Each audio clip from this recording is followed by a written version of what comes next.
the bishop on e3. So we are switched back to the rematch of Navara versus Riazantsev. This time, well, structure of Dutch stone wall, but in a little bit, well, perhaps it was achieved by a Catalan move order, because, well, pawn is still on c7, and looks like compared to usual Dutch defense, well, white gets a lot of extra time, well, a lot of extra tempi. I don't know how it could have happened. So now it's 6, bishop 6, a4, well, and then something with b5 perhaps, or maybe there is no point in playing b5 thoroughly. Yeah, that's right, because perhaps this bishop goes to e8 and possibly h5 anyway. So it's nice to, yeah, now it's a very comfortable advantage for David Navara. h4, yeah, to stop possible advance of a g-pawn. So he wants to jump to e5, but so knight e5. Knight e5, and then, yeah, at some point black has no active moves anymore. So now f3 follows to drive the knight away. Now white has to, well, white achieved nearly anything he could dream of. Just while the bishop on g2 remains passive. Imagine this bishop somewhere on d3, and I would be certain white's position is close to winning. Anyways, it looks like a nice advantage for white. b5, and sort of a dilemma for Riazantsev, because, well, in order to get any sort of counterplay, he has to take a b5. Well, of course, it's at knight d7. He decided to not react at all. And now white has to decide on something. If he wants to castle, or, well, perhaps he has to castle this way or another. Yeah, castle or king f2. There was another possibility, but rooks should be connected, and now white's gonna play all men to queen side, bishop e5, and then, well, bishop f6. This strategy of simplifications might work for black. Now if you, yeah, it's not so easy now, because, well, black wants to capture on e5, then not quite sure if it will be a favorable structure change for for white. And then if white takes, then queen takes. So David Navara decided like queen d2.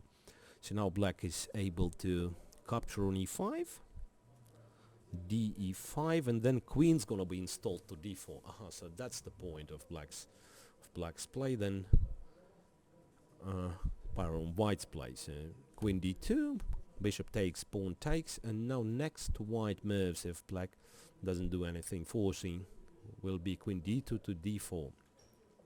So f4. Well, g4 feels like an automatic response, but then bishop on g2 remains passive. f4, well, we get some sharpness here, because gf4, queen h4 is, well, less clear. gf4, that's what he does, but then after queen h4, e3, well, white is solid in the center, but black might try to, well, bishop g6, bishop f5 is one positional way to try to play it. Then there is something with, I don't know if d4 is an option, or capture, maybe to take on b5, to take on a1, and then to play g5 in this moment. So simplify a little and try to open a second front. Yeah, bishop g6. So he wants to put it on, well, that's a working diagonal for this bishop, and maybe playing it to f5 later on.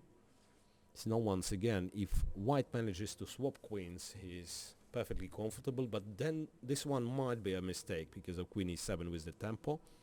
Then you'll have to, well, now you have difficulties, because with white, because you, well, it's kind of awkward to defend on c5.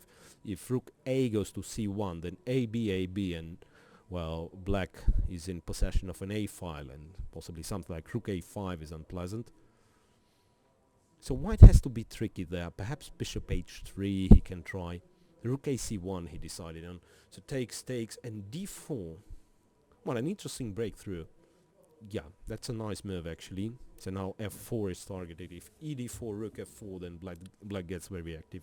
I have to say Alexander Riazantsev, well, slowly but surely outplays David Navara in this one.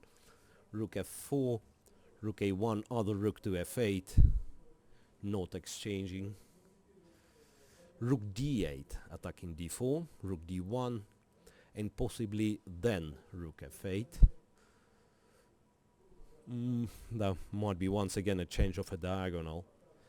Rook f8, and I thought of, rook f8 was a tricky idea if, say, white goes for rook a7, then there is bishop e4, and then bishop gets a tremendous outpost on d5.